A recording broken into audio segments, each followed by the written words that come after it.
What's up, everybody? Dudes, dudettes, adventurers, guys and gals, children of all ages. Welcome to Tabletop Masquerade, guys.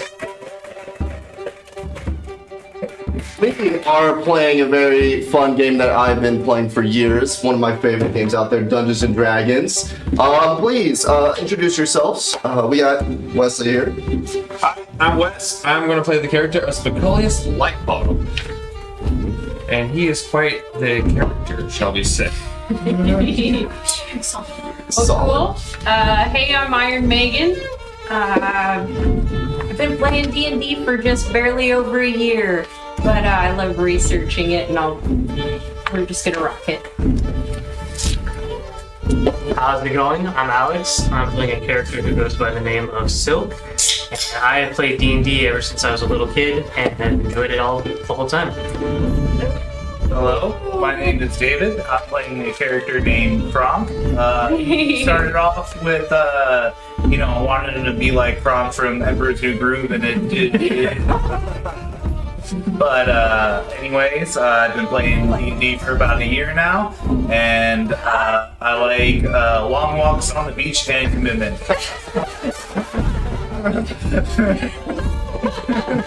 Alright, I'm Caden. My character is Testiculus Pancakeus. There's really no inspiration for it. I've been playing D&D. This is going to be my first year joining these lovely people.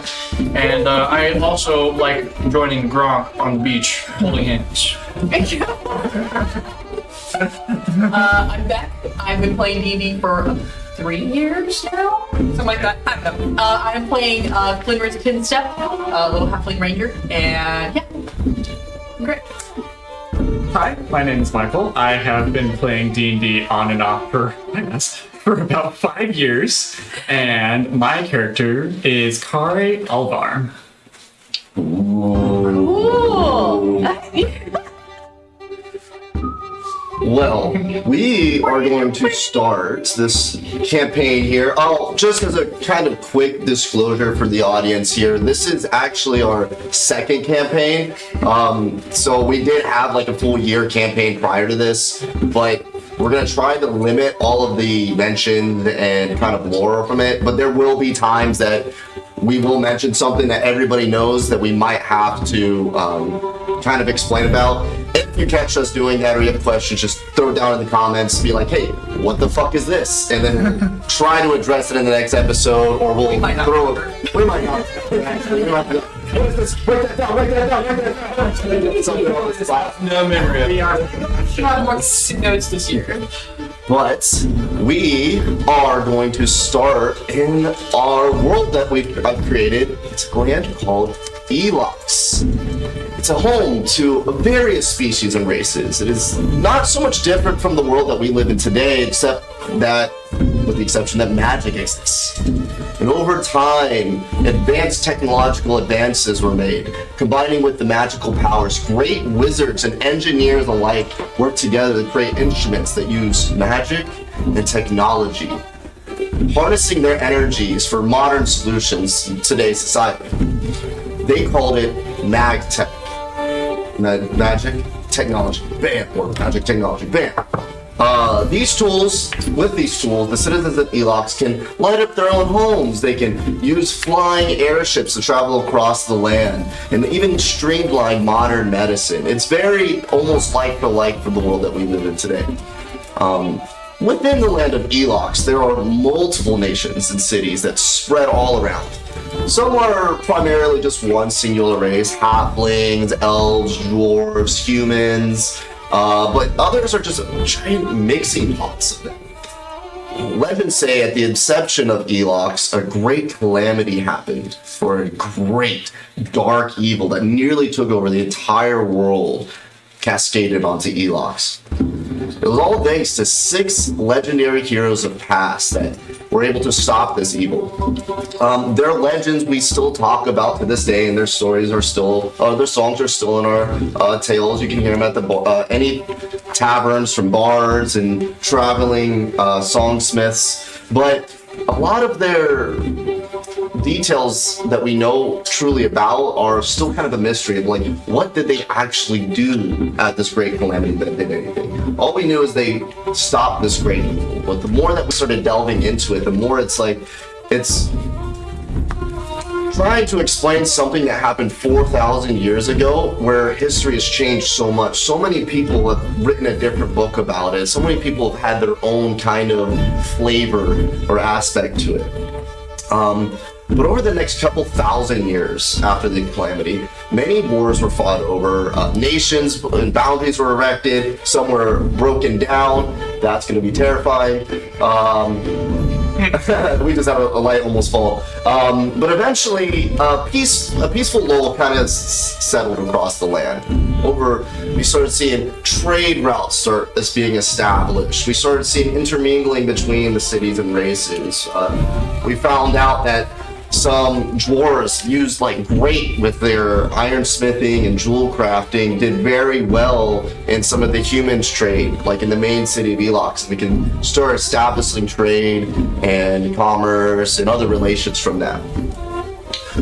But today we are going to begin in the city of Greensong, or actually I should say the ruined city of Greensong. This is where our characters last left off. A demonic entity disguised as a powerful political figure, Morrow von Stein, or better that we know as his name, Voskul, attempted to finalize his plan by eradicating all the people within Greensong, who were primarily, when it first started, was all halflings, or so we thought.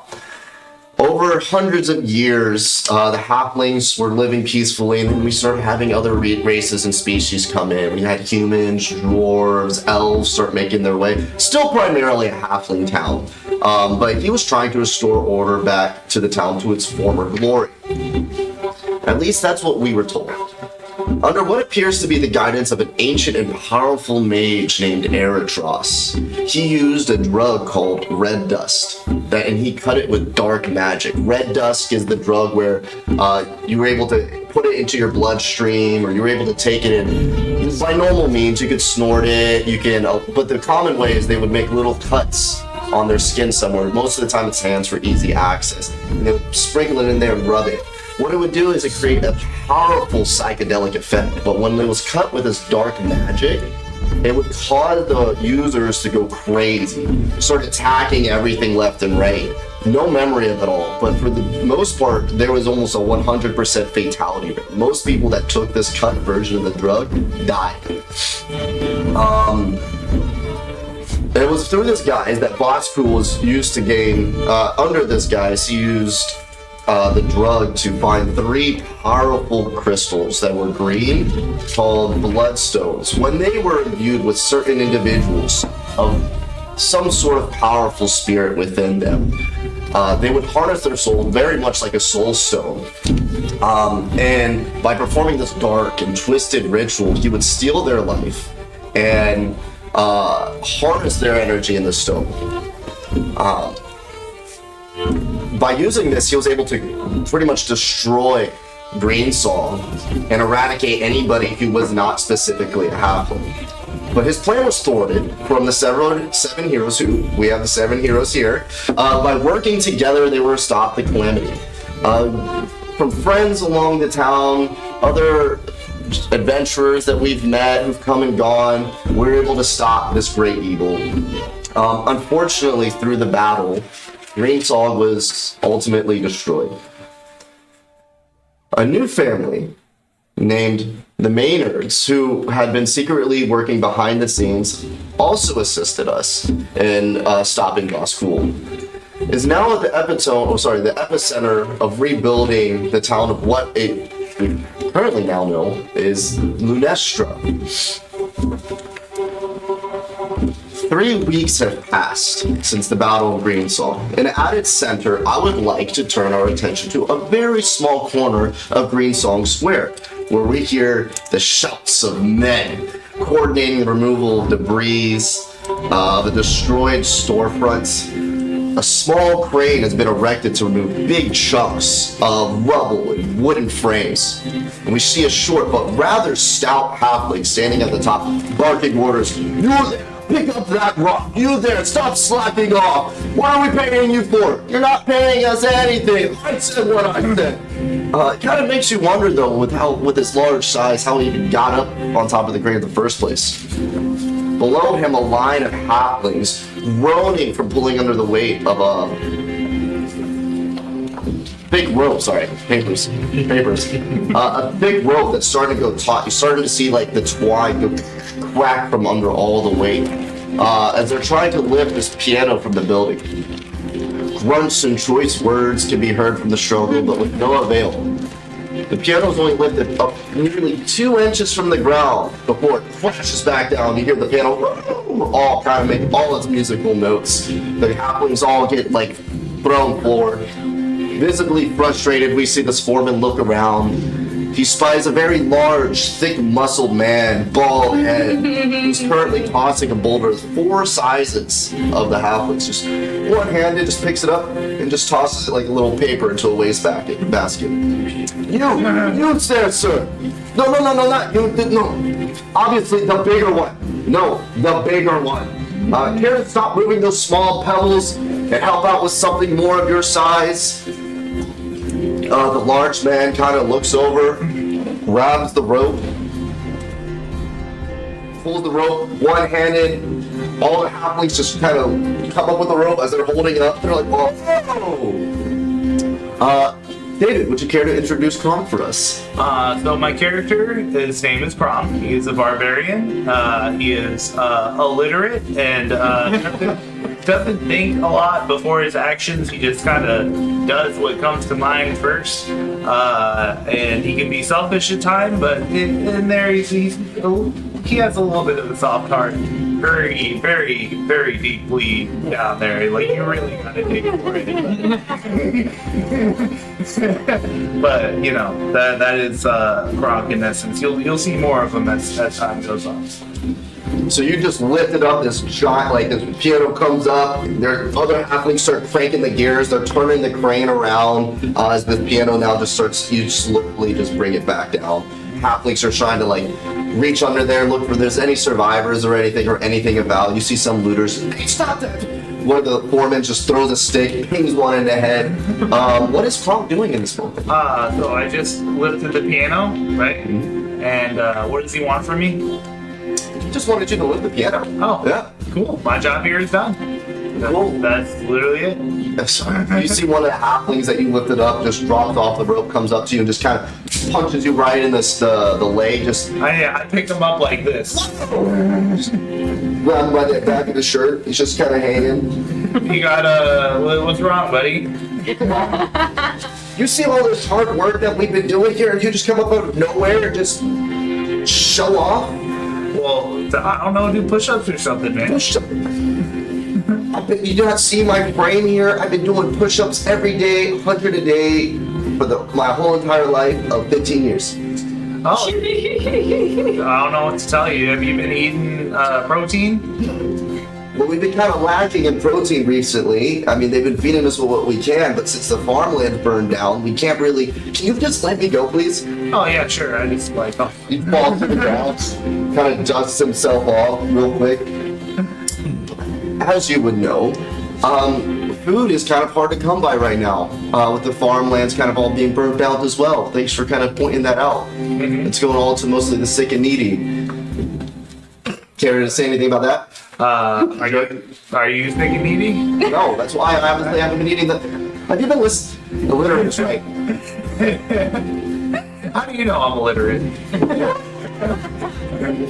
Kind of looks you up and down. Spell your name. Oh. Sound it out. What is your name? Kronk. Kronk. Okay, cool. Now that we established that.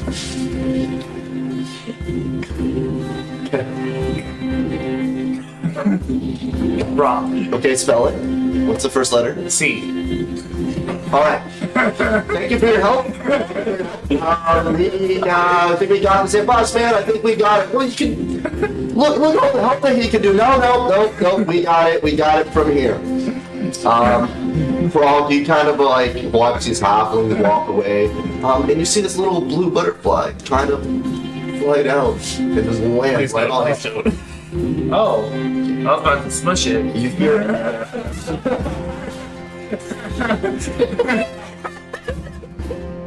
Thought you were a moth. I don't really like moths. you hear it whisper something to you. Little string of sentences. We're gonna move on. We're going here.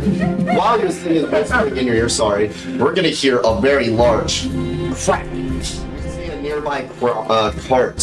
1 second, real quick. Nope, that is the wrong one. We see a large crack.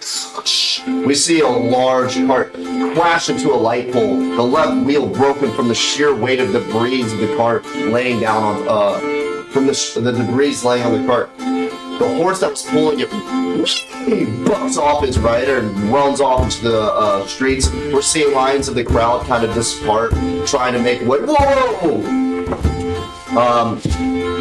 The halfling falls to the ground. We hear a very loud crack, and we see this his legs snap into a wrong direction.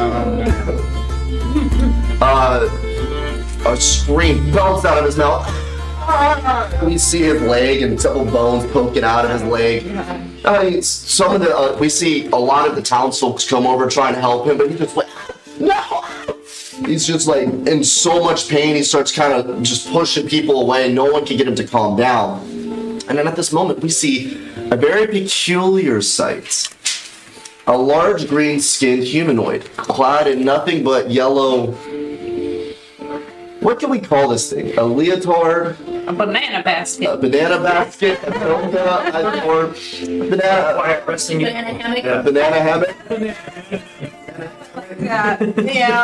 Whatever we can call it, comes running up. The halfling though stops mid-scream as he sees this man kind of start to kneel beside him. What did this?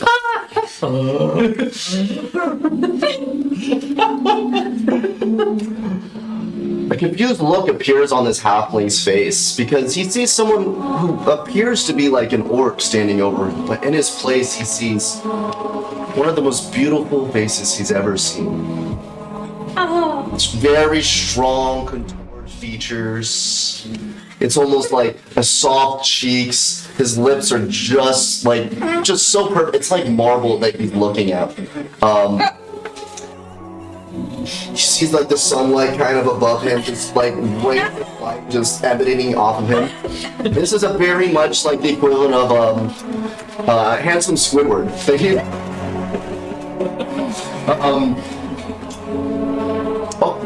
Testes, would you please introduce yourself?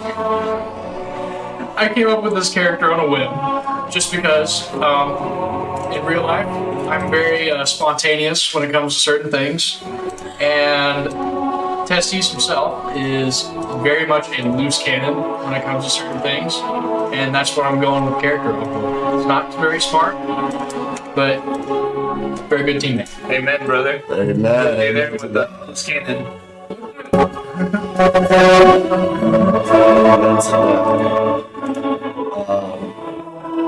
Sorry. Okay. I was editing something. Sorry. Yes. So yeah, this halfling just like screaming in pain. The pain just overwhelms him again. Help me! Help me! You? Do you know what? Can you help me at all? What's that on your chest right there? I don't know. You wanna come right to the hospital? Yes, I think that would be in your best interest to take me to the hospital. My leg is broke. Stop pulling me like that. Oh. I'm gonna pick him up by the leg. And I'm gonna. You hear the final crack of whatever connection that bone had is just gone. Now it's just kind of like hanging back. The leg is in place, but his body's just going back and forth.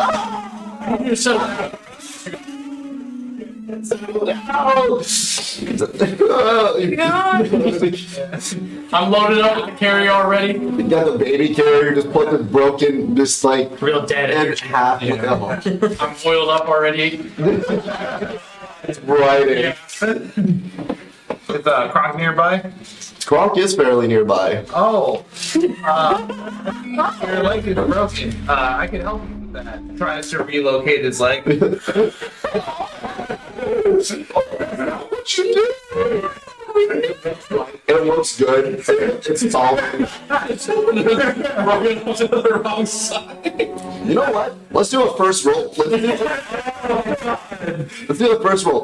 If you guys want to help each other, you can. Let's make a medicine check here. Alright. I'm just doing the fixing right now. Not me. Okay. I'm relocating. If you want to help him, you can do an assisted help action. Okay. Make this. I got a Kronk, 5. Kronk, you make this with advantage. Oh, with the advantage? This is also. I got it too. And two. What is your modifier for medicine check? Oh, yes. That is probably going to be like a -1 or something. Let me check. 0. This is not -1. You have like a moment where you're trying to like get it back in its place, but he's moving so much it just. So you have this cool idea of like, well, if it's kind of hanging, just put it further in, and you can shove it further in, and then kind of like grab some like cloth around your like you pull some cloth out, wrap it around, and now it's like instead of like this, it's like this. Basically, just it goes a lump of his leg. Hey, you're not doing it right. It's like this. Breaks it back down and breaks it again. Oh man, this poor halfling screaming in your Just let him pass. just let's see him in a lullaby. It's only constant. see if he can make Can I sing Soft Kitty? that's a natural one, so he's just what would he a natural one? Would he pass out from that or would he just No, he has to live in agony. one is the worst thing he could have done I with think that? if he passes, he passes out. But since he didn't pass, he did not pass out. He is suffering. What is the constant for? Yeah, I mean I think just from the pain, I guess trying to stay awake. It's a natural one. So he fails. He's, I think it's a roll to see if he does pass out. It would be nice if he could pass out. It would be nice, but I don't think he passed that. I think he throw. earned the passing out. He's got to I think Positive outcome here. I feel like we should have a group discussion about what I just rolled. So, what I like to do whenever we do natural ones, I like to roll another d20 to see how bad was it. I'm gonna kind of without trying to roll it here. Did you roll another one? I rolled another one. Oh my god. So two natural ones Like very vivid PTSD from this, and he's going to feel every single second. every single second. You know, for him to get out of Yeah. his adrenaline is so high. He is awake. he feels every bone mashing into the flesh. Throw like ox. The sheer pain is not letting him pass out. No. He is staying awake from all the amounts of pain. He's just Well, having consciousness. he is so consciously awake and feeling every ounce of pain while vividly watching his leg get mangled before his eyes. This man's fucked up, guys. He will never be the He same. will never. He will remember. I don't know this man's name up until. No, he's going to remember it because he's going to have nightmares with What happened throughout the screens of him trying to stay awake? Oh, he'll have crutches. Yeah. Yeah. I put my finger on his mouth. Shh. Okay. What's your name? Bernard. It's okay, little man. Fix it all.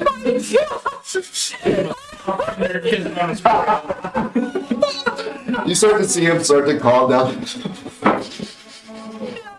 Dude is so fucked up. He doesn't even know what's going on anymore. Soft Kitty, Warm Kitty is starting to be sang by me and Gronk. Oh, his body just refuses to let him go to sleep.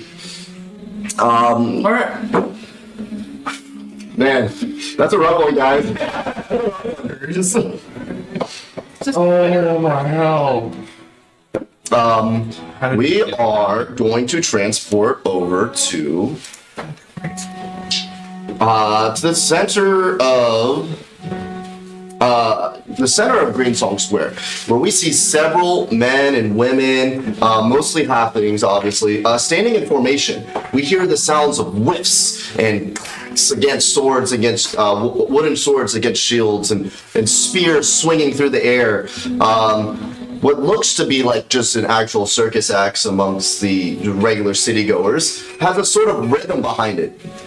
A young male halfling, young male, mind you, just barely starting to grow some facial hair, holding what looks to be like a makeshift sword. Really, what it looks like, he just went in the woods. It's like, this is a good stick, guys. This is a really good stick. It's got like a little knot in it, and he's kind of wrapped some twine to make kind of like it look like a sword. He comes walking up to a tall man clad in chain armor. A blue and yellow hat rests upon his head and shields the sun. You start to see a little bit of sweat underneath the hat from the summer heat. The youth comes up before him, evidence of bruises and cuts over the past couple weeks of training. Mr. Longbottom,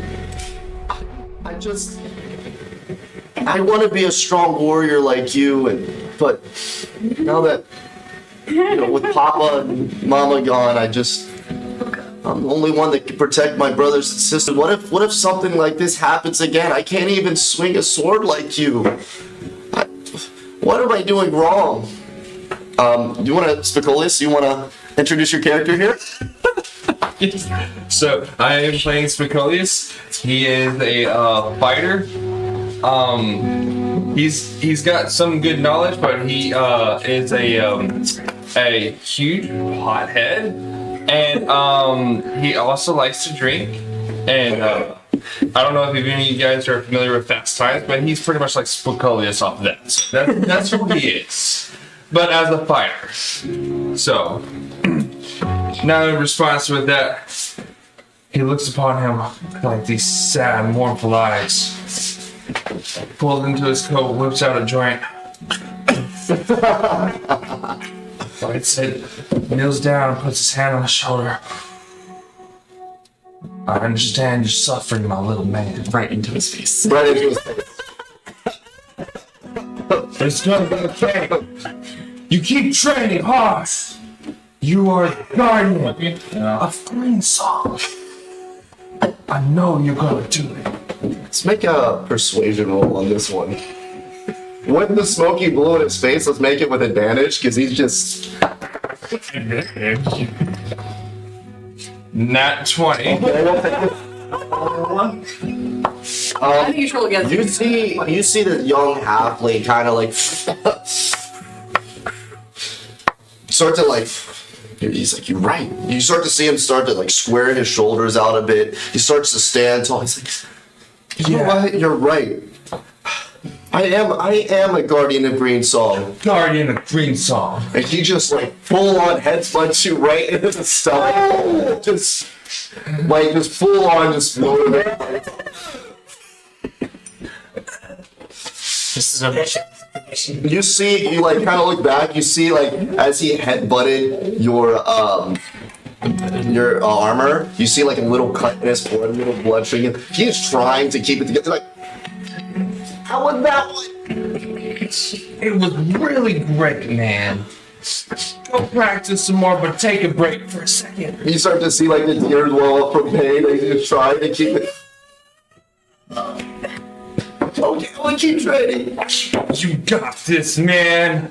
You start to kind of see him like, like when a kid hits themselves and they kind of hold it together, then they just start rubbing it profusely. You just see the big old red mark on his head as he starts to walk off, still swinging his sword around. Man, you start to see like some of your training from him, like you're supposed to swing your sword this way, make sure your foot placement is right when you're moving. You start to see like, even through the pain, he's doing that as he's walking back to the crowd. And you see, you feel a presence land on your shoulder. You see a little blue butterfly. A little spectral light butterfly kind of just go up to your ear and whisper something. across the.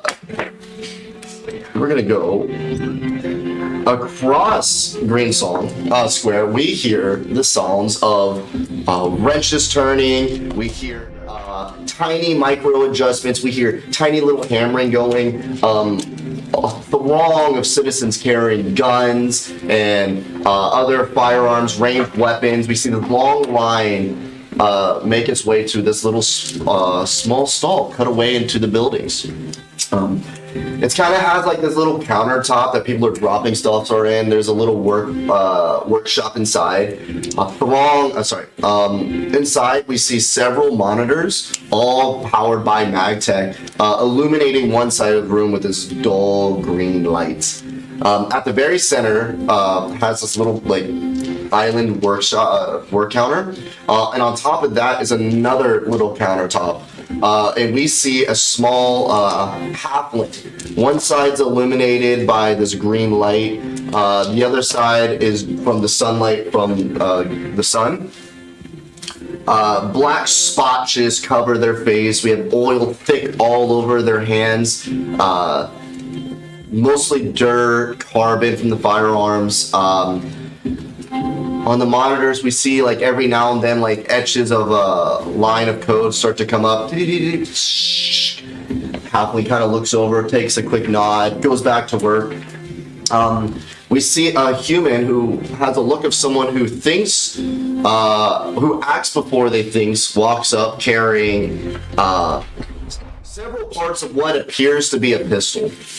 Got another one for you, boss. Sorry, I accidentally stepped on it again. Well, another one again. He just drops this pistol that's in like 6 dozen pieces. Like pieces that should be together. Like one entire piece is just broken in half. It's kind of impressive, actually. Flynris, you want to introduce yourself, please? My name's Tinstep, halfling ranger, and kind of like midlife crisising it right now. Not really sure what he's doing. He's here, he's doing his best, and just got like dragged right back into all this adventuring. He's loving it and hating it at the same time. Why do you keep doing this to me? Why? I wanted to retire. Retirement was not for you. Not at all. He's having too much fun to really retire. Universe said, nah, not yet. Sorry, boss. I try to do what you said and watch where I'm like grabbing things, because last time I, grabbed the rifle and I thought it was a stick and I broke it in half. So I wasn't watching where my feet were and I stepped on it. With my hands. Just with the other ones, I'll deal with it when I get there. Oh, okay. If you're not sure it's a rock, maybe just don't touch it. How about that? Get someone who can check it. Get someone to check it. Get someone else to check if you're not sure that it's a rock. He pulled out like a book of things that he's like remembrance of like get someone to check before picking up. You see like you get a glimpse of it. It's just like make sure you blow on food if it's steaming too hot. Sometimes the brightly colored stick, not a friend. No. Look both ways twice before crossing the street. That's left and right, not up and down. Like he has all these random things he's trying to keep to himself to remember. He's doing better, but Good job, man. Thanks. Thank you, Bob. Trying. I know do you're it trying. again. I won't do it again. Okay. Won't do it again. He kind of walks off.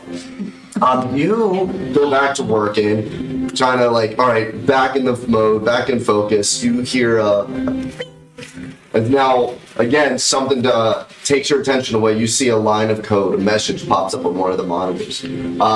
This is from one of your contacts from the underground. The ones that did help us throughout stopping the Battle of Greensong popped up. It's mostly just like got the shipment where you wanted it to. Was there anything else you wanted me to do, or do you want me to keep looking out for things? Just let me know of anything you think I should know about. Anything weird, really. Thanks for your help. Let me know if you need anything. You see like a thumbs up emoji pop up. You go back to work and you're like, all right. Go go back to work, grab some more of some gun oil, start illuminate, start kind of like getting the stop it. Hey. Start trying to get these pieces start getting the pieces back together as a little butterfly comes up and lands right on the gun and just can't you just get some peace and quiet as this butterfly starts to whisper something to you.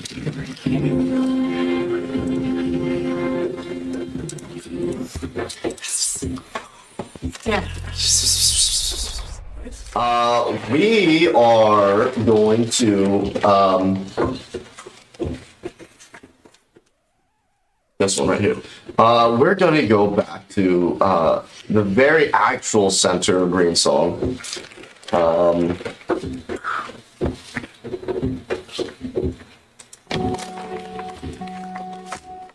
Where we see the remnants of a fountain.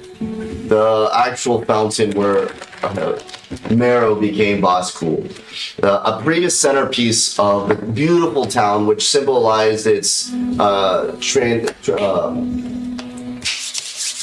what to say beauty? I can't think of the word. Beauty of the Greensong and its symbolism of peace and companionship.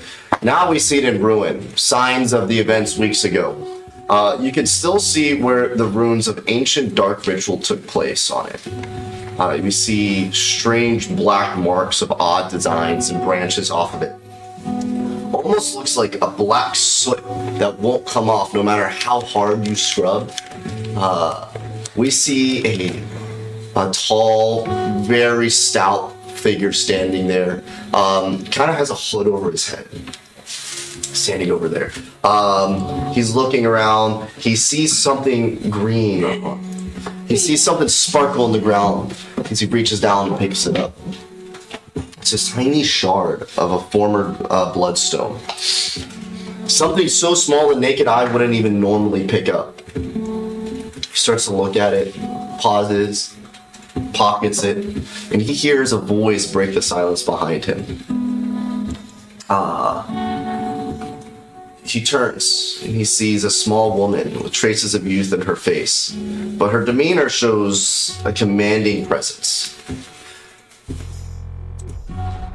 Never would have thought something like that would have been here for so long, and yet would be used like something like this. You get the sense that she's not talking about what she's picked up, but the fountain itself.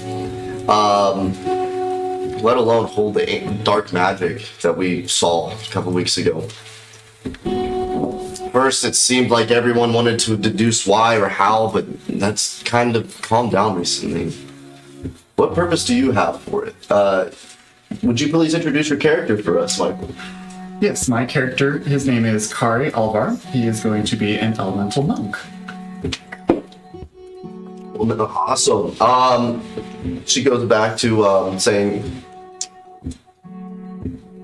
yeah, we haven't seen you here before. And I've been talking to everybody amongst the town recently and kind of getting to know more of the outsiders. What's your purpose for investigating the fountain? I don't mean any offense here, it's just curious. Oh, yeah, you see he's like a little uncomfortable that someone has approached him. I've just heard some like really cool things happened over here, and I just wanted to see it for myself. Oh, okay, well, I'm sorry to tell you that those, I guess in your definition, cool events ended a couple weeks ago. Sorry, I'm getting ahead of myself. I'm Jenny Maynard. He reaches out and like, as gently as possible, like, he's a pretty big, burly man. He doesn't want to crush your fingers.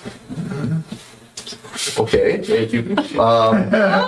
She kind of takes note of that, of like, all right, well, this man is gentle with the touch, you should say. So, Carrie, was it? Kari, sorry, Kari. Is there anything that I can do to help your stay here? I was, maybe looking for a tavern, because that's where lots of stories like to happen. They do have a lot of stories there. Fortunately, a lot of the only actually tavern that we have that's kind of still standing right now is the Dragon Horns Tavern. You see him like perk up a little bit, like dragon. Yes, the Dragon's Horn. It's run by Ned and his wife over there. He's got 2 daughters that run it. They kind of been more of this epicenter of everybody in the town kind of coming together because it's really the only thing that's left. You see him nodding, not quite sure if anything's really sticking. The first sentence got you, and the rest is just like. Does it have anything to do with actual dragons? Well, Ned always claims that the head of the skull above the fireplace is a dragon, but I don't think anybody believes him. You can see he kind of like leans like towards you and kind of like grasps your hands again as gently as possible. It's like, can you take me there? Yes, actually, I was kind of just told something that I should make my way over there anyways. I had a little message. What's What? the dragon's what? Dragon Horn. Dragon horn. Yes. I will apologize. There's odd people there. There's we have most of the town of halflings.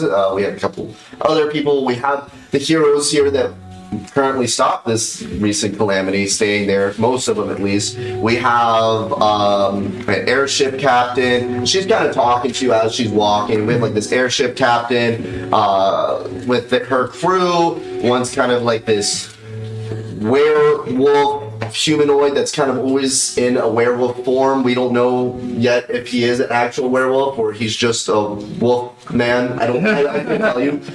You can. Little small cat. There's this little thing that thinks he's a little blue. We think it's a kobold. He thinks he's a dragon. Dragon? Yeah, he says he's a dragon. It's you should probably honestly just meet him. He'll probably give you a better explanation than what I can tell you. Again, as you keep going and talking, not everything's quite sticking. But I keep looking around and I keep looking for this dragon's horn. I keep looking for this dragon's skull, and at the same time, I'm also looking at the ground for any more shiny bits. You don't see any more shining bits as you guys leave the square. She doesn't get the sense that you are not listening, so she's just rambling on, talking about the town's history as we go. Someone's listening. You start to make your way over to the Dragon Horns Inn. Can you make a perception check during this? Me perhaps? Yes. Okay. He's for me. It's for me. Hold up. Yes, that one. 15. As she's talking, we're kind of backtrack a little bit. When she was talking about I was told I had a message come to me. You did see a little blue butterfly start to coast off into the wind. It said, burst the pixie stars and floated off into the wind. You nailed it. But breathing. Smolder. Decimated. Finish it. Oops, we are going to now go to. We see amongst across the street as you guys are walking to the inn, we see a bunch of long tables that are set up with workers and townsfolk alike. They all are here to eat, take a rest, take a breather. We see a makeshift awning above them to keep the summer sun off of them, but it doesn't really help with the heat. You still see the sweat, you still see the grind. It's kind of the heavy, laborious breathing. It's probably like a solid 95 humid degrees out right now. What's very interesting and something I do want to kind of point out here, the townsfolk themselves are very somber, very quiet. There's not much really conversation that's happening right now. Some of them are holding mementos, tokens, little trinkets from their homes, or pictures of family and lost friends. One of them's holding a little collar from their dog.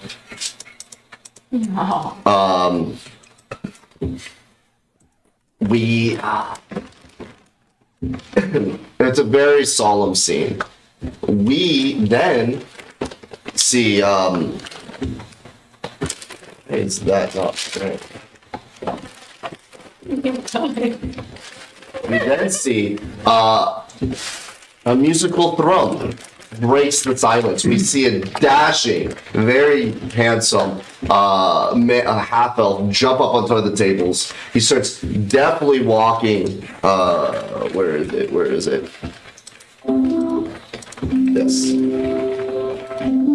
We see him kind of deftly walk around the plates and cutleries as he's playing his lute. And each drum, he starts to see a colorful musical note start to flow off. And they start circling around the crowd. And he starts to sing of a song of hope and rest and, good times are coming. Instantly, you start to see like shoulders start to go at ease. You start to see the shoulders relax. People are starting to talk a little bit more. You start to even see a smile break out. This beautiful song starts playing. We see this man clad in red and brown, beautiful white button-up flowy shirt. Silk, would you please introduce yourself for us? Yeah, my name is Silk. I'm an elf bard. That's really all that you guys know about me for right now. I guess you'll find out the rest as you keep watching. Ooh, he's mysterious too. We You guys never asked about his background, and I was like, you know what? For the viewers, you will find out who I am, along with my party. Never bothered to figure out who I am. We're so one person started to catch on. That's true. One person did start. One person did ask, and then Silk vanished. He did actually. That was the part where he did vanish. An elderly woman, halfling, walks up to you, kind of like she's carrying a couple plates and a couple mugs. Oh, thank you, young man. These past couple weeks have been trying times for us. But your words and songs remind us of, even though hope is lost or can be lost, we can always rebuild. Hope is like our town. We can rebuild it and build it into something beautiful and large and something that we can be proud of. I'm sorry, what was your name, sir? I go by Silk.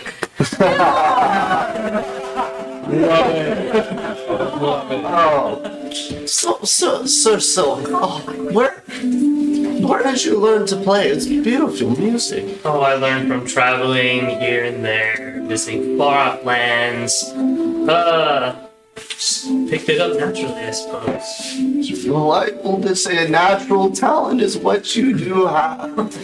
Oh, thank you. It reminds me of my younger days. A couple lifetimes ago before you, but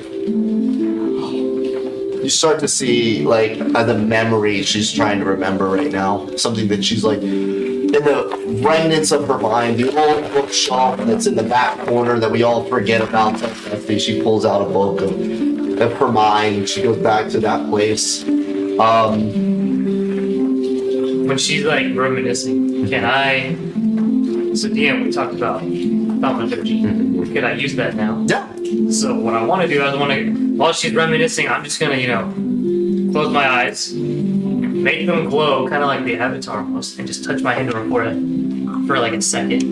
Okay. And after that, I go, I see. I'll change the tone of the music. I'm gonna use Major Illusion to create a big scene of what I think she's seeing, like very vague, like shapes, shadows, but like of that era, that time, that motion. Okay. I like this. Let's do I'm gonna this. do Major Illusion as a 4th level spell, so I don't have to concentrate on it, and it'll just What level are you? do it on its own. Oh, we are all level 8. Yes. Let's see here. Explain the scene that you think that's in her mind right How now. old does she look? She's a hobbit, right? Yeah, she's a half. She doesn't have hair on her feet. She doesn't have 8 meals a day. What about second breakfast and 11 seats? 11 seats. Take some time. Do you know about those too? What's half hour? Hour to half hour. So I guess would I have the not presence of mind. Would I have the context that I know like about that time? Kind of like in real life, you think of 1950s. I think of like cars with fins, and I think of like poodle dresses. Right? Would you have that background knowledge of this is kind of what the world was like in this time that she's thinking of? Yeah, I mean, go ahead. You can make like an investigation check to see if like how old she might be. Solid 19. A 19. She's probably like 85 years old. Okay. So trying to judge back, go through your inner like songbook of within your head of okay, music from 80 years ago. You create the scene. What is the scene that you have that you're gonna build for her? She was talking about her youth and all that, so I'm thinking like, you know, high school sweethearts in the city of Greensong, all nice, pure, warm, you know, spring evening. And there's that one dude that she's into, that she's in love with, and just walking down the street. Something nice, like, you know, those small, tender moments of pure, fresh, young love. When you're not really worried about the future, you're not really worried about the past, you're just living in the moment, right? Yeah. Make me cry. And we can do like, you know, like we can do like some of those like 1950s crooners kinds of things, like do do do. It's a romantic song, but it's not like a sad romantic song. It's like a, hey, this is a happy moment kind of. Tell me more, tell me more. Yeah, you create this beautiful scene, and she's like, sees your eyes glow. She takes kind of like a step back, but as she's now starting to see this aura, this depiction of what you think would be, it's kind of very much like you're doing a horoscope reading. It's a very generalization, and it's up to them to kind of Interpret it, right? yeah, to put the pieces together. So everything is not like very much. It's very blurred out. It's not like her face, but it's like a cartoon like depiction of someone halfling running around, and she's seeing like another male halfling. They start running off. They're like at the beach. They're like driving in one of their old mag tech little like cars. It's got like big rounded edges, fins out the back, grease lightning. She goes, you see little tears start to go down her eyes. Benji and I were so young then. Oh, young man, you made me remember things. Oh, he was so handsome then, and also a dunderhead at that.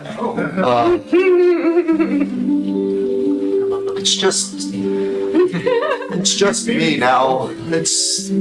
Old Benji passed away several years ago, and all of her kids are off in the city of Elox, and so it's just me here. But thank you, young man. This has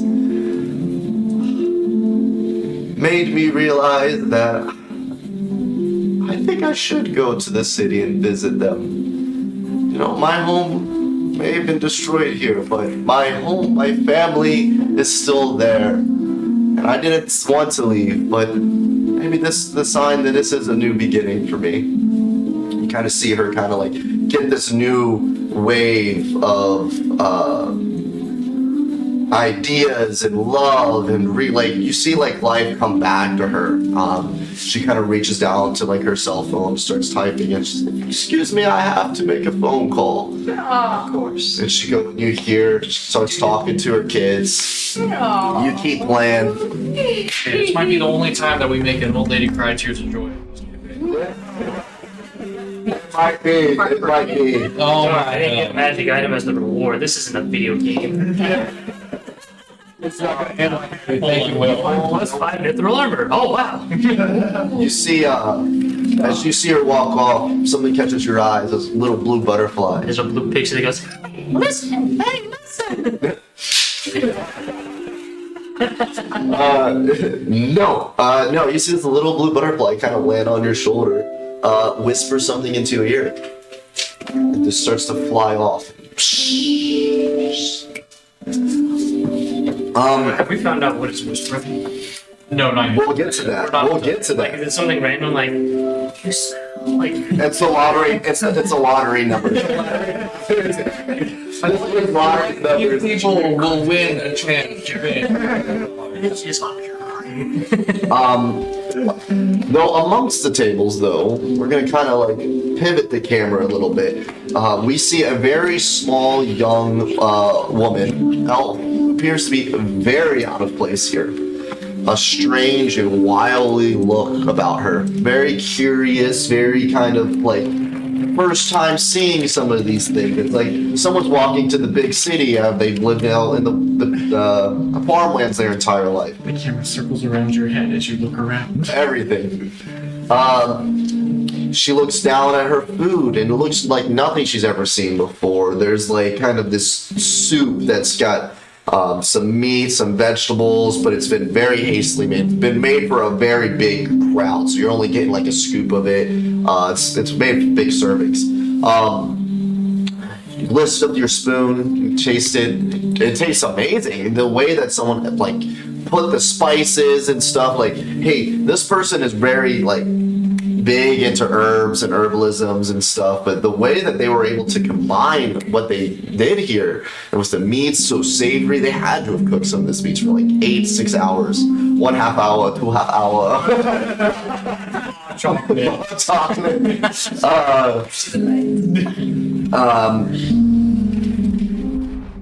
You look around and she sees that it's weird because one minute you're sitting at a table with people that are just not talking, kind of hunched over, just eating real quick. Some of them are coming and going. You see little cries, and then you see this man walks up onto the table, be it that, starts what you think he's going to start kicking things over, pulls out a lute, starts playing it, and then all of a sudden everybody's happy. Odd.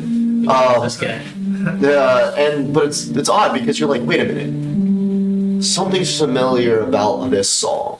It's just the way it's like, I feel like I know what region this song is being or derived from. You hear notes of things, the way that a simple chord is being played this way. It's very elvish, which is odd because you're in a halfling town. These past couple weeks have been anything but elvish to you. I'm sorry, can you, Megan, introduce your character for us, please? I'm Elviad Moskvale from a deep forest. I don't spend much time with people. Trees and bats are more of my friends. We see The the soup is good. thank you. Bat flying. See a little bat kind of fly around. You begin to stand up. You're like, wait, I need to talk to this man. I need to know what this is. Where he learned this. He is intriguing. But before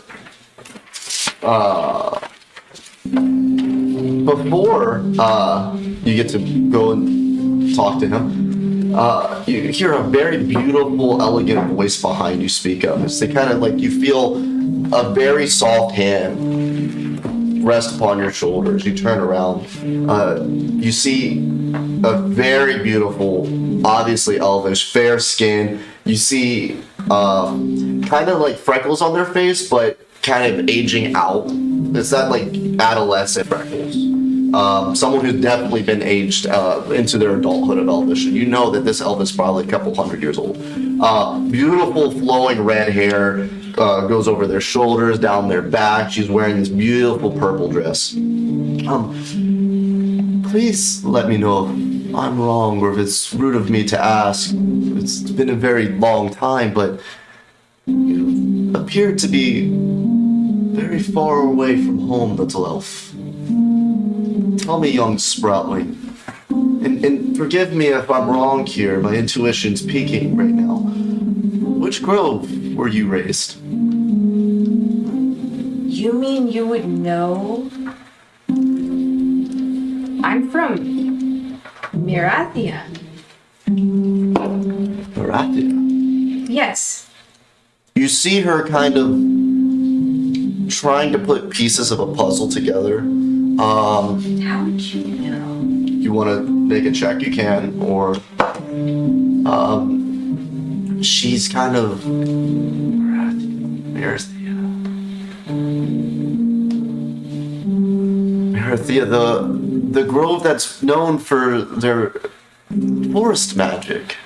Correct me if I'm wrong. The wizards there have a special connection to the forest around them. Something to do with the trees are very powerful there. Yes.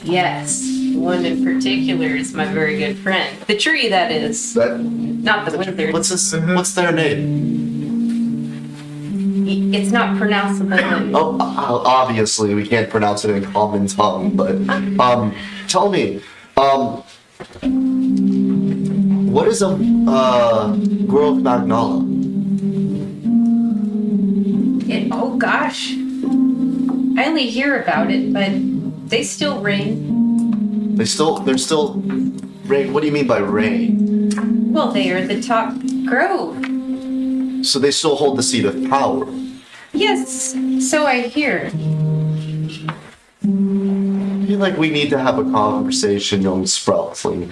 I've been away from the force for a very long time, and some of my memories are been locked away, and I'm kind of putting things back together. Perhaps you could help me jog my memory. I would love to talk to you more. You're the only elf I've seen from my area. I haven't seen a jaded elf in a very long time. You're the only one I've seen since I've left. How long has it been? Oh, gosh. You still have the forest lingering on you, so it can't be that long. Oh. She kind of reaches, pulls like a twig out, kind of have some still. I mean, I do prefer to stay out in the sticks, but it's been just under 10 years. It's 10 years, so Yes. fairly recent. Alright, well, excuse me, see her ponder something real quick, and just, excuse me real quick. I want to continue this conversation, but do you mind if I invite some friends as well? There's things that I think they need to hear as well. Of course. She pulls out her hands, cups them. She starts to speak into them. Adventurers, heroes, Greensong, thank you for allowing me to have time to better understand what has transpired. My memories are still hazy, but I think I'm starting to put the pieces of them, at least mostly, back together. Something of my past has just bloomed right before me. And I believe it's time that we finally told you who I am. And with a little help of my friend I just made, might be able to help explain it. Please meet me this evening at the Dragon Horns Inn. She blows into her hands. We see 6 different little butterflies start to flutter off. Sorry, 7 butterflies start to fly off in different directions as they all come to you, adventurers. And this is the message that you hear. We are going to go to open table. What is everybody doing right now? Introductions are over. We all got the message from the butterfly, right? Correct. Do we know what the message says? That was the message. He just told you. The Dragon Horn in, right? That's possible, yeah. Just 100%. Just No, we're there. We're there. Cool. I'm going to the Dragon Horns, and So I'll be there, kind of like Aragorn at the Prancing Pony. Just, Yeah, oh my gosh. no one knows who I am, what I'm doing. I'm just kind of hiding. Do I need to make a stealth check? If you want, go for it. Oh my gosh.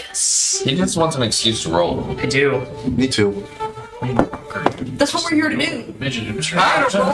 14. 14. It's true.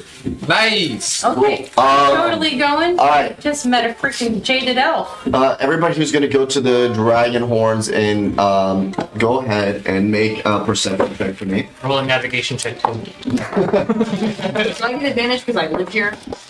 Navigation check. Okay. Oh no. What's That's a great start first roll. Great What'd start. you roll? I rolled a 18. 18. 23. Not you. Everybody you. Sorry. Oh my gosh. Sorry. Not me, I'm sorry. Okay. Okay, mine's a 13. Okay. 11. 11. 14. 14. Five. A 5. Was there a nat 1? No, it was a 4 plus Okay. 1 to make 5. Alright, cool. And drum roll. Let's see. Okay, I'm looking for mine. It's fuck, I'm trying to look at it on my phone real quick. Dude, you want to smell my dice? Come on. Yes. Oh. Oh, there it is. Oh, must. Understandable. I got 16. 16. Awesome. Alright. So Gym sock. we will all make our way to. Through jockstrap. Oh my goodness. Fever. Love it. Midday mud butt. Whoa. I could re-roll that with advantage We call because it I have kids that 5. If 13 don't make the cut.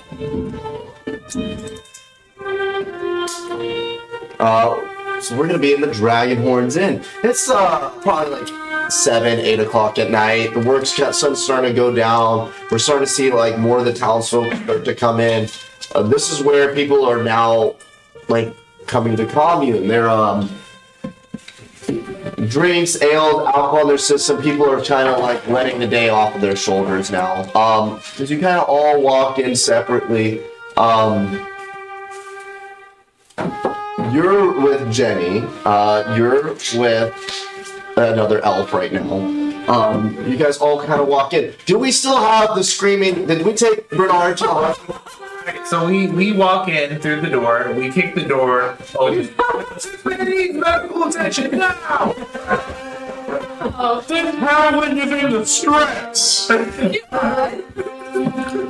Got abandoned. Everybody now like jumps at him. They clear this table out, throw him down. You put him down on the table. His halfling is like full on passed the fuck out now. Won't let him have that. He's, Only when we hit his head on the table throwing him. yeah, Oh, there we go. that's what did it. Then I said, poor Bernard. You have a passed out halfling on this table right now. What do we do? He needs CPR.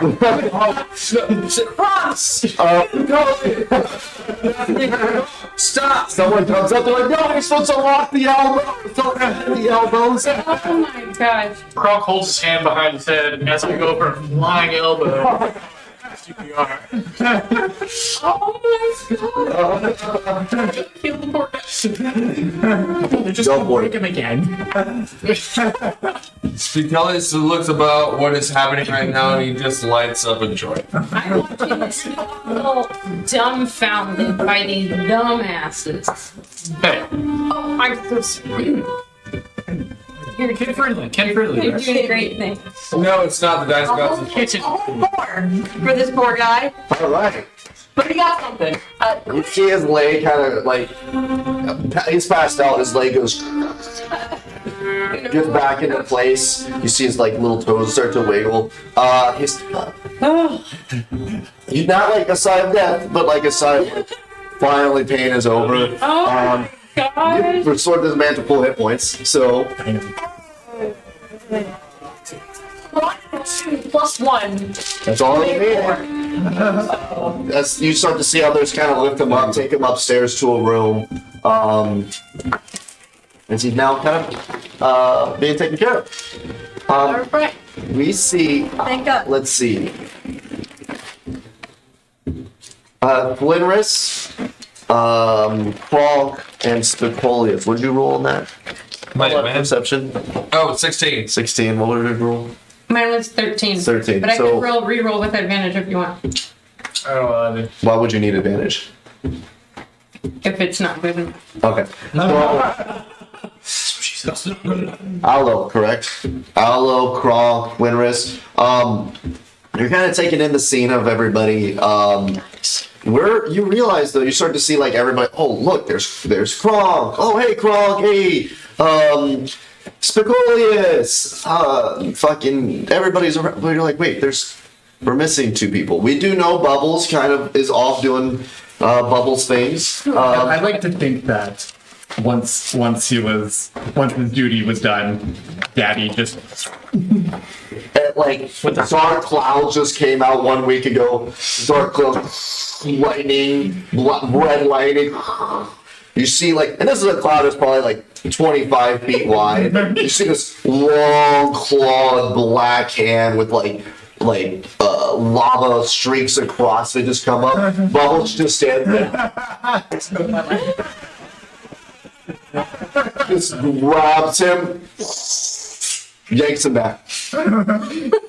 Floydress, you just had like a speck of one parting gift. I'm like, oh god, why? I'm so glad it's gone, but why? It's the little hole in the sky. So, that's one way of putting it. That is one way of putting it.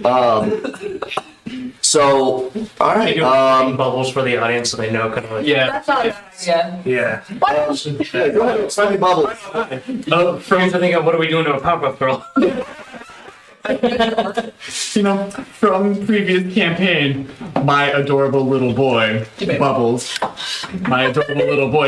was sent here from his loving patron, who he had lovingly named Daddy, was here to take care of said demonic presence, and he has succeeded gracefully, and he is now being taken back for his just desserts. He And he was 100%. a slimy.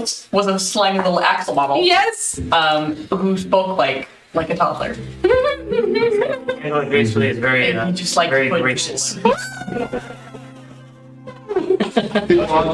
like, To begin with. Yes. Oh god. little guy. Missionary amphibian here. How's that for fun? Very adorable character. We loved him.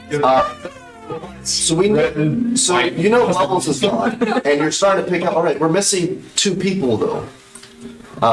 We're missing Silk. You don't see Silk, and we don't see. Well, you've seen Silk recently, past couple days, but Oh, okay. he's not here and right now. But you also haven't seen Arceus. That's the odd one though. Say her name. Arceus has been gone for a couple weeks, pretty much since the event. It's disappeared. For the rest of y'all, besides you 2, the new characters, see Silk in the back corner, like kind of perched up. Definitely looks like he's blended into the crowd, but like pinpointed seeing him. What are we doing right now? We do have Petal in the room with us and Jenny. Sit with Jenny. I'm not with Jenny. Okay. I am currently scouring the tavern for the mythical dragon skull. You see the skull that's above the fireplace. Okay. It looks to be like a dragon head. Yeah. Want to investigate it? Yes, I absolutely wish to Go ahead. investigate. Make sure I told those.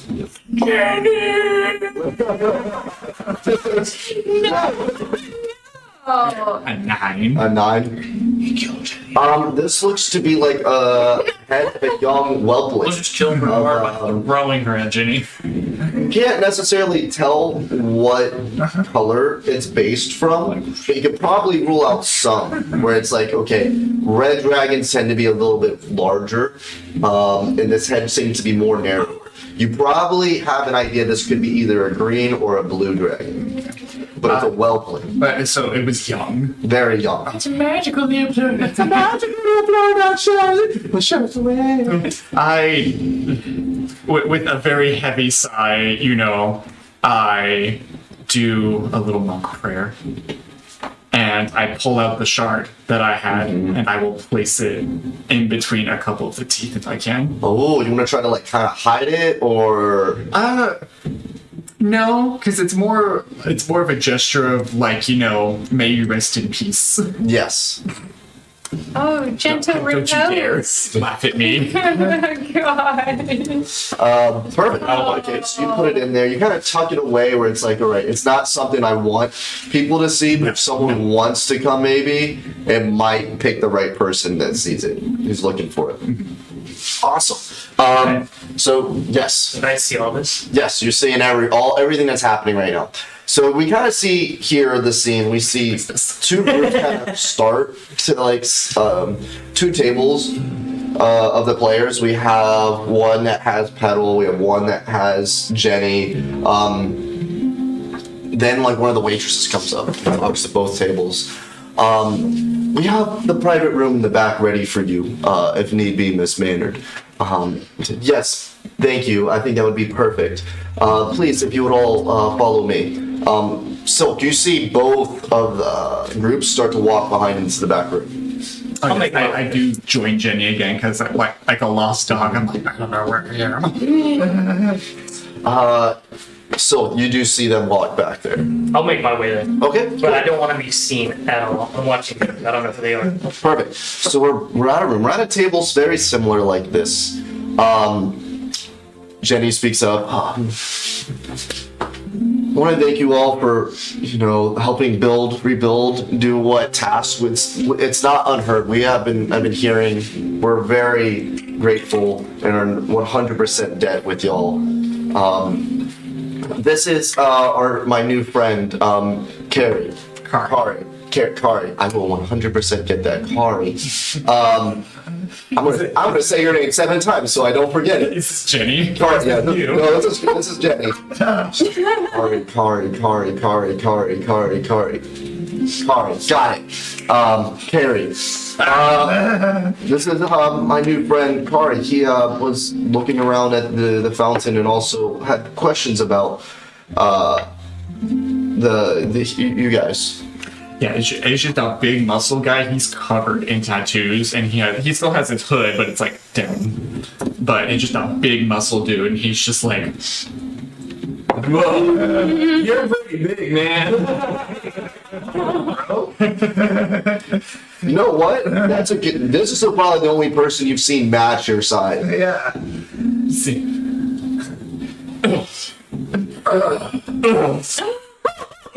Flex off. Jenny. That's not the room if you want to do that, man. I'm not kidding. Pectoral muscle flexes individually as they are both flexing. All right, now flex. Yeah. Schwarzenegger. Like flex off right now. You son of a bitch. What's the matter? You always have you put in too many pencils? Yeah. Something along those lines. I don't remember. Wasn't flexing. Revise oil. Oh my hell. Myself, I'm more interested in Petal and even this intriguing half-elf over here. She's in the flexing competition. What are you talking about? He's over there with the tape right now.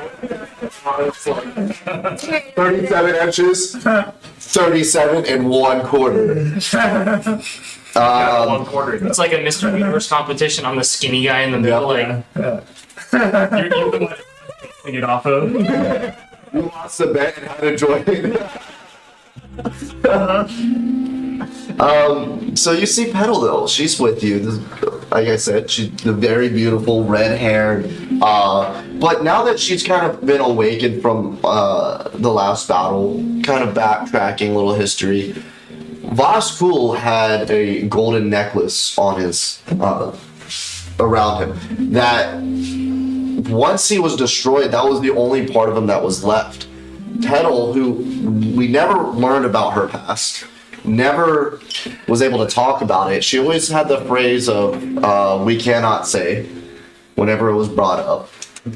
Smashes this locket on the ground, You see this like big billowing smoke, like almost like a mushroom cloud, just billow out from it. You see this new light in her eyes. And what was her last word that she said to us? Oh. Hold on. Maybe I've written it down.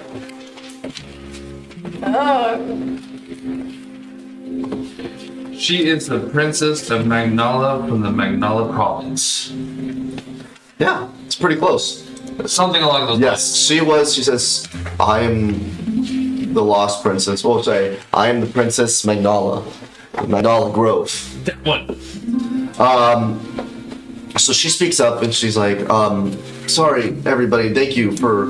I know I've been out for the past 3 weeks. I walked down into the Lost Woods and kind of had to really connect with the forest there. That's what my people are. We have a very strong connection to the forest. And most of us never venture out of the Jaded Forest. I would like to introduce you to my new friend Aloe here. It was very odd that we see another elf here. I'm sorry, I never told you my name, Aloe. My name is, well, everybody here is calling me Petal. It's been my name for the past 300 years, but my real name is Etalune. Have none. What? Oh. Whoa. What kind of ritual are you doing? No, Hold on, I'm not ready for this. wait, Havenor, I'm not. Is Lord Havenor still? Sorry, I'm not the Havenor of my grove. My father is. Is he still? As far as I know, Oh. there's been no changes. But Oh, okay. You scared me there for a second. I was like, my father's dead too? I mean, I've been gone for 400 years, but to find out that way. well, to be honest, little is known of the other groves. What do you mean? Little is known. You don't. The only thing I've heard of other groves is from the books I've read from the wizards. You don't travel amongst groves. I don't know anything about the other ones. Wait, so you're telling me that we don't, all major groves don't talk to each other no more? I'm sure some do. Some of the elders still have meetings when necessary. But no. We all have our borders now. We stick to our own. What do you mean by borders? Like there's now been borders erected? Not physical borders, but we don't. I heard that hundreds of years ago, we used to commute between other groves, learn all the trades between other groves. That's not the case anymore, ever since you disappeared. Well, wait. Well, I was taken, yes, but how does that have to... Are you saying that my disappearance has caused this? Or at least was around the same time? I wouldn't know. Please, little elf, I'm sorry. I know I'm putting a lot on you. You scared me with the Havenor thing. I'm sorry. My friends are lost here. I apologize. My real name is Etalune. To be actual, it's Etalune Ero Magnala. I hail from the Magnala Grove. The groves are kind of our own city-states within the Jaded Forest. We have, like how Greensong's its own town, we have our own towns within the Jaded Forest. Thousands and thousands of miles of trees. And each grove has kind of a head. We are all named after their head family. Magnala is my head family. My father and my mother rule over it. Havenor is kind of the title of leader.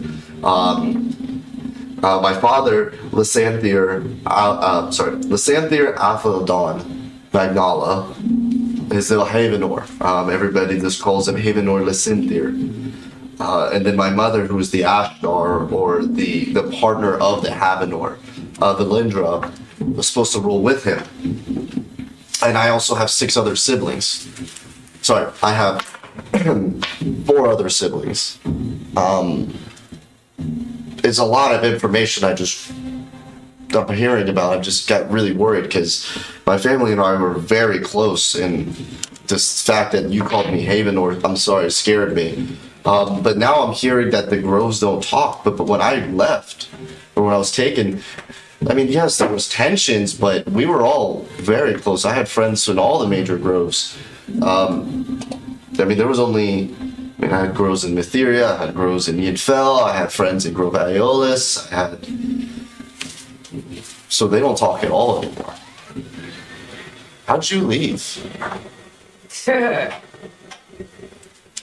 How did I leave? That was trouble all on its own. Had to travel to Alois to jump on this thing they call Mad Tech. This airship. It was terrifying. Never been so high. It is quite an experience the first time. I do remember myself. Gosh. I've never been on a tree or mountain that high. Yes, you start to feel the wind in your hair, and it's like the ground is flying so fast beneath you. No normal human being should be up there. But I'm sorry. 1 second. Where's Arceus? I haven't seen her since the battle. She After, kind of disappeared. yeah, just poof. Haven't heard from her. She's gone. You see one of the butterflies that she's called comes back. The one that hasn't exploded. She whispers something in her ear and says, "We need to go right now." Do we know where Arceus lives? She's from out of town, isn't she? Well, she has like a domicile, like where she's been staying this whole Did time. she stay with Barbara? You want to stay with Barbara? Did her stay with Barbara? I mean, her house got destroyed in Greensong. Yeah, I think she was staying with Barbara. I mean, I think that I'm just throwing that out there. Barbara. Come on, let's have Barbara. Does anybody have Arceus or Barbara's number? I don't. We were in a group chat at one point. Yeah, we all. It's not numbers. Can we try to contact them, please? Something's. I'll send a text. Hey, where you at? You get immediate response. Immediate response back. This number is no longer in service. I send a smoldering photo selfie. To Barbara or to Arceus? Oh, to the group chat. You get like the kiss emoji, like reactive. That's so wrong.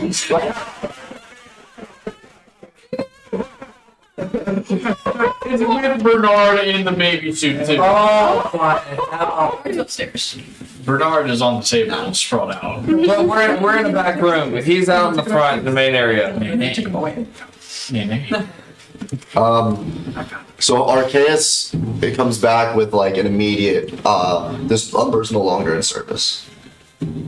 Well, let's hit up Barbara then. Anybody got her number? You call her. Couple rings. Hello. Yeah. This is Deputy Barbara speaking. It's better be good. It's like, oh god, it's too early for this. It's only like 9:30 at night right now.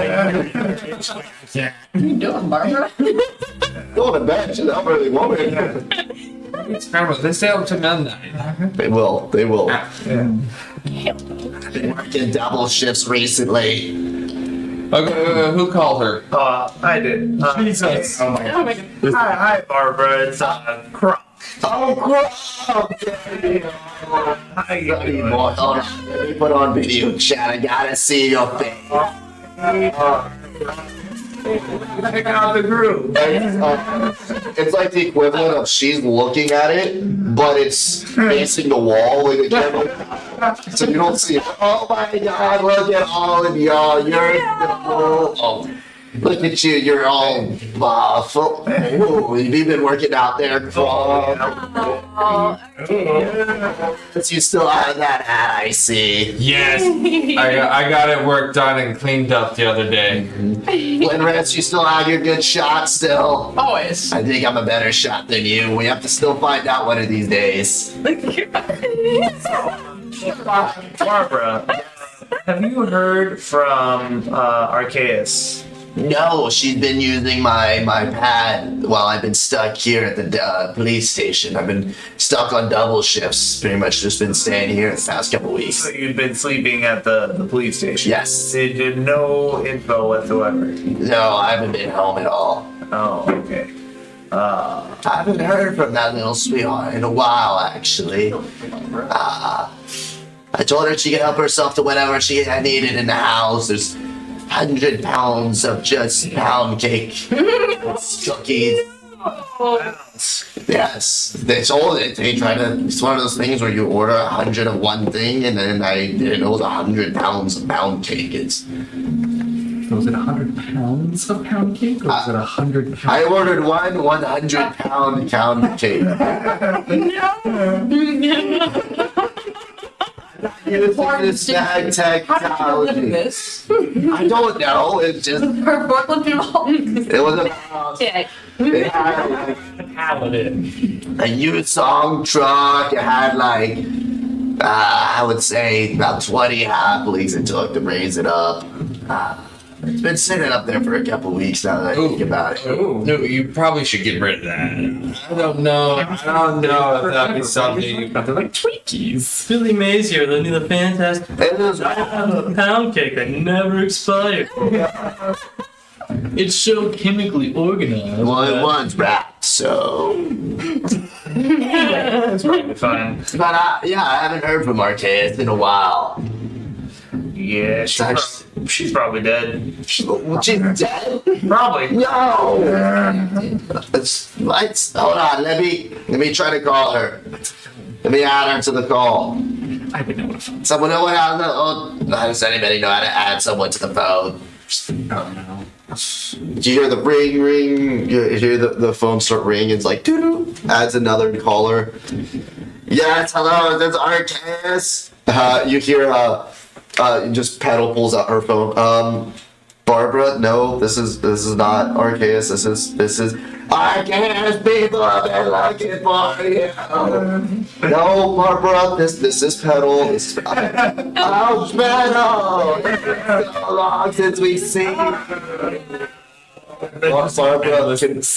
Barbara, I'm in the room. Oh, you're with. Wait, Howard. There's someone that looks like you on this video chat. I'm with the group. No, Petal. That's actually me, Petal. She hangs up the phone. Jeez. Arceus didn't answer. Okay. Yeah, actually, if you could go check on her, that'd be great. Address. Yes, I'll send my address over. Actually, it might be better if you just write it down. She tells you the address. I have a cat. Little Socks. Mr. Socks. Oh, we can check on Can something. you please check on Mr. Socks? Okay, I appreciate it, little one. She hangs up. You get the address. We head into Barbara's. Yes. Absolutely. You get there.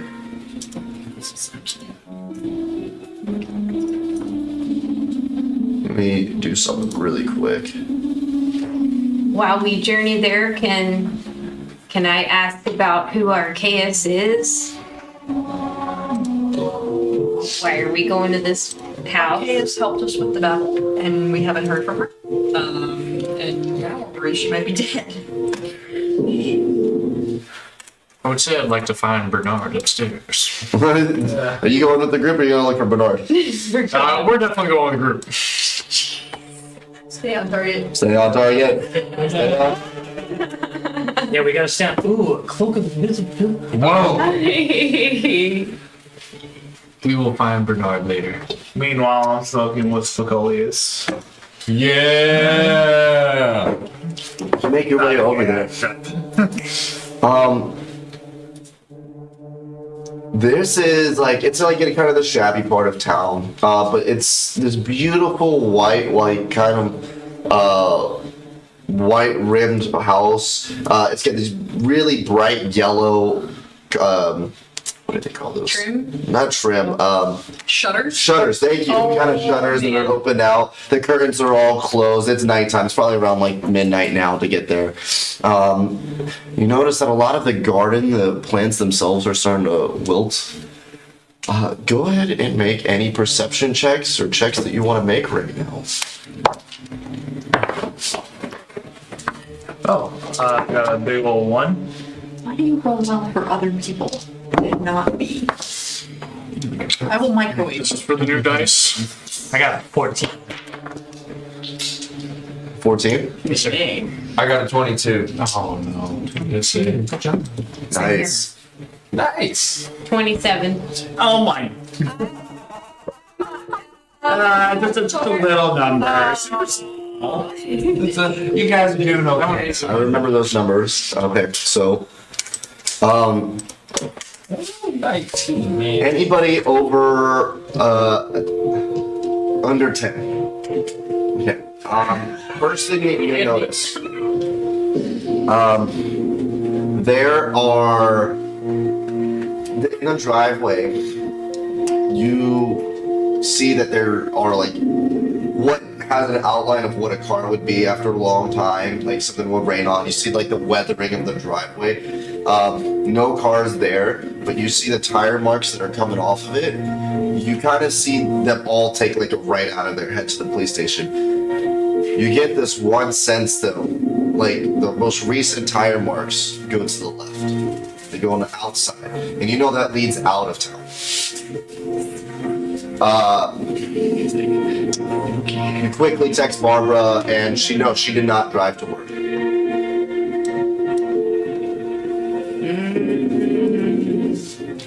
Who got under a 15? All right.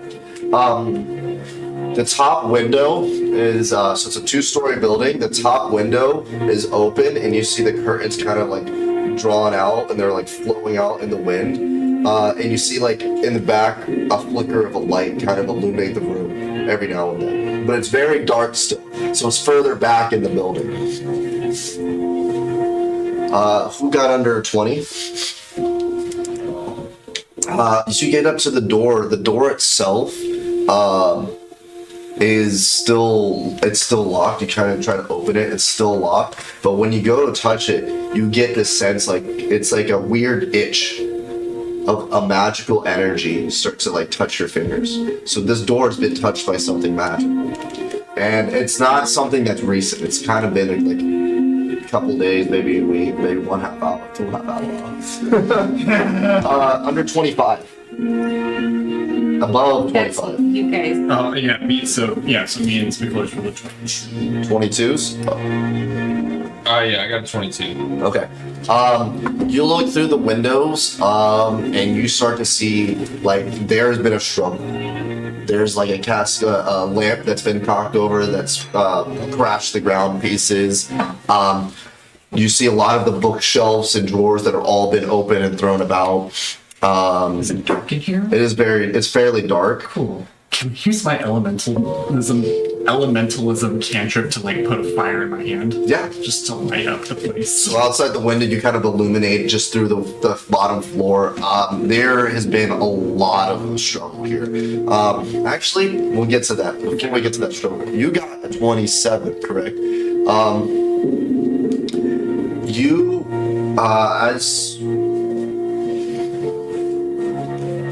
As everybody's kind of like looking around and stuff, you see that there have been a lot of tracks going in and out of the door up to the front. You can see it in the grass. You see like the prints of foots that have been weathered from the past couple days. All different sizes. You see them all kind of wearing this though, kind of the same material.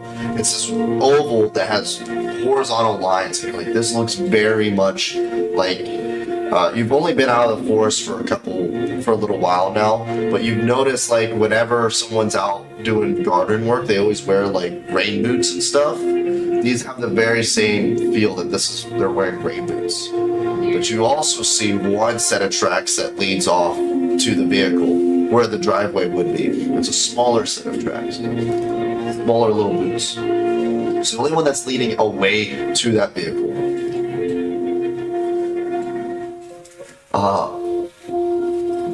What are we doing? You want to go inside? Do you want to keep looking around? Yeah. I feel like Let's go were you inside. not Check on previously? the Is that where you use your to get the okay. police. No, we were not inside. No, I just want to explain the outside. It's like a Arrested. I'm just gonna say It's more important than the law. there's a lot more that's happened here. There's a lot more that's happened here. But the more feet you add around here, the less we're gonna notice. Let's just keep it We're with gonna us ruin the right now. tracks. Get all up in here. Let's go inside and take a look around. There's obviously been a struggle. This is like a typical house where there's like a backyard Yeah. or a back door. Can I go check the back to see if there's any Look footprints? for any. None that you can see off the back. It's all in front.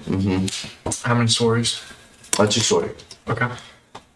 Well, let's just go. Let's go in the house. Can I climb up and peer into the second window that you were saying I saw the? Oh, right. You want to climb up the story? Yeah, sure. Okay. Go ahead and make your way up. You start climbing up like the rain gutter. Kind of climb up. It's a very similar picture from downstairs. Difference is this is a bedroom. And this has been like bed's been overturned, flipped up against the wall. Like we're bartering the door, or bartering the door kind of style, or it's just up against the wall, everything's misthrown everywhere. Anybody? Sorry, I'll just tell. This looks like the sense of someone's looking for something. Not so much like there was a struggle yet, but you're also still outside the house. You're entering in through the front door. You're going through the top, right? Everybody's going through the bottom floor. I'll fly up with my wing. With your wing boots, you get up there. I'll get to you two in a minute. Questions? You see it, right? There shouldn't be any crystals left. Okay. It's just a little sharp. Well, we found one in the library. Something different. Oh, you still have one of them? So yeah, you probably still have one. I don't know if Arceus has that. Okay.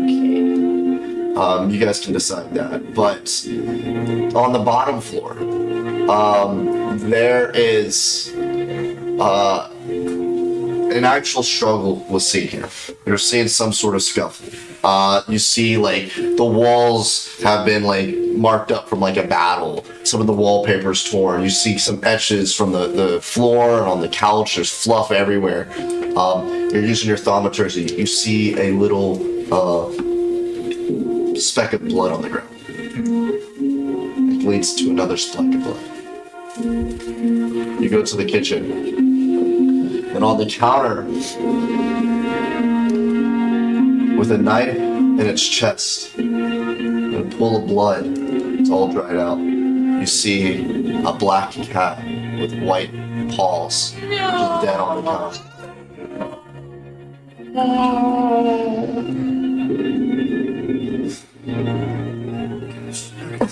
These people are evil. Up top on the second floor,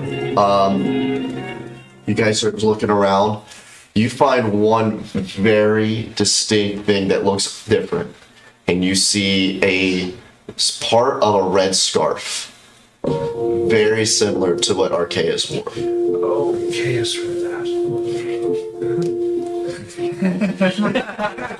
Sorry, is it blue or is it red?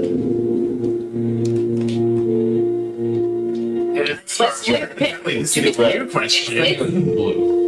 It's dark blue. Was it blue? Sorry, dark blue. The closest downstairs. It's okay. cases. That looks. I need you to make a perception check. Guys, I got My dude. Rolled a nat 1. Cool. Nice.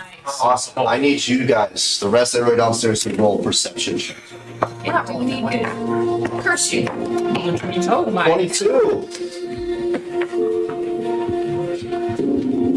What'd you get? 28. 28. Jesus Christ, she's very perceptive. I'm a perceptive. 15. 13. I'm good at the 17. 17. Aloe, you see, as everybody's kind of looking around, judging from the scene, Excuse me. where the TV is, you see kind of the TV canted at an odd, very slightly, like kind of at a different angle. And you can tell this because there's a line of dust of where it should be.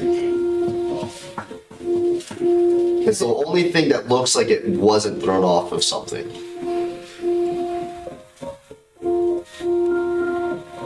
This is odd. Can I investigate that? Sure. You go over there. What do you want to do with investigation? Want to look at it? Do you want to move it? Do you want I want to turn it on? behind it. That's a great idea. I should turn on the TV and see what was up on there. Okay. You turn it on, and it's it goes to the news, and it's going over the different areas. It's a very Elox global news. It's going over the different areas, center of Elox, and it shows the blockade that's happening in the Jaded Forest right now. So there's in its own sense of the Jaded Forest, it's in its own blockade for no one's going to be able to get in, and it's only certain travelers are able to gain entry or leave through the air station right outside of it. And you're starting to see like a wall being erected around it, and you're seeing, but this isn't like just like rock blocks. You're seeing like a very starry, magical feel being built around it. This disturbs me.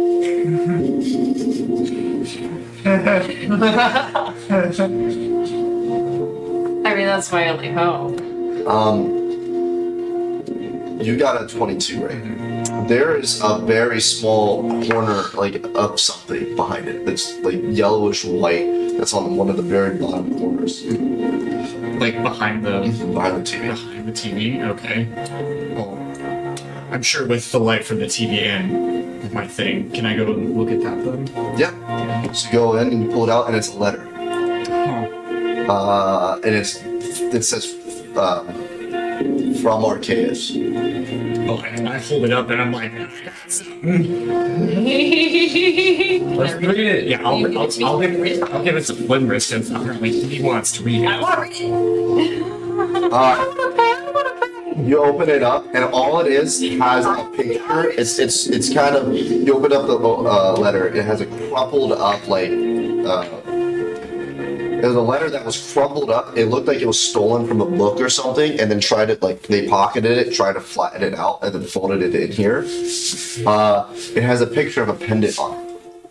And it talks about, it said, this is the pendant of a very lost and dark evil lord.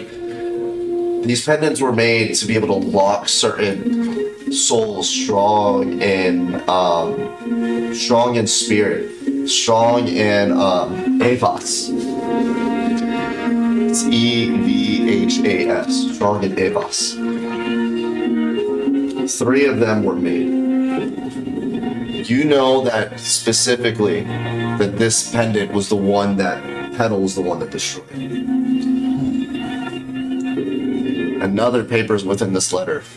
Well, sorry, on this paper it was written Finya Lorsan Magnala ? Circled.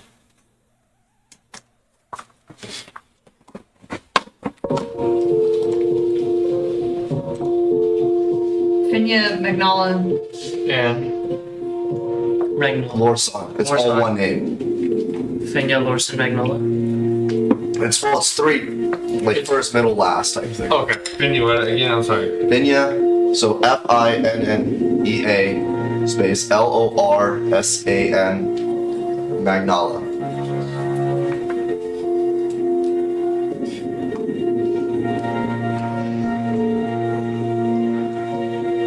Is Petal with you guys? I'll leave that one up to you. Yeah. She's with you. to say it. Okay. She said we gotta go. So you write that down, and she kind of peers over you too. You see her face just drop. What is it? She sees a necklace. She's like, that's the necklace that locked her memories away. She looks down on the circle name. It's my little sister. Oh shit. Wait, what does this mean? Are they?